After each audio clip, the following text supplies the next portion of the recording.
Part 4 of wedding series. ఇది మన haldi video అన్నమాట. మేము కపుల్ హల్దీ ప్లాన్ చేసుకున్నాం, కానీ లాస్ట్ మూమెంట్ లో చిన్న ఇష్యూ వల్ల అది పాసిబుల్ కాలేదు. కొంచెం డిసప్పాయింటింగ్ గా అనిపించిన లాస్ట్ కి మాత్రం భలే వచ్చింది వీడియో. వాటి క్లిప్స్ నా దగ్గర లేదు, కానీ అదొక రెయిన్ ఎఫెక్ట్ లో భలే వచ్చింది టీజర్ మాత్రం. ఏం జరిగిందంటే హల్దీకి వచ్చిన వాళ్ళందరూ నన్ను తిట్టుకుని ఉంటారు, ఎందుకంటే పోజెస్ కే టైం అంతా అయిపోయింది. కానీ మరి షార్ట్స్ లేకపోతే వెడ్డింగ్ టీజర్ ఎలా ఇస్తారు? కష్టమే. అన్ని పోజెస్ అయ్యేటప్పటికి 9:30. పిల్లలైతే పిచికారీ ఇచ్చుకుని వాటర్ ఎప్పుడు వేసేద్దామా అని వెయిటింగ్. ఫైనల్లీ టైం వచ్చాక అందరూ భలే ఎంజాయ్ చేశారు. తడిచి నెక్స్ట్ డే సిక్ అయిపోయాయి.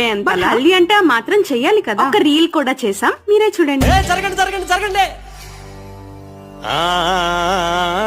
అన్నానికి అరిటాకు, సున్నానికి తంబాకు, పుణ్యానికి స్వామి పాదం తాకు తాకు తాకు తాకు. అన్నానికి అరిటాకు, సున్నానికి తంబాకు, పుణ్యానికి స్వామి పాదం తాకు తాకు తాకు. పార్ట్ 5 తో రేపు వస్తాను. లాస్ట్ గా సబ్స్క్రైబ్.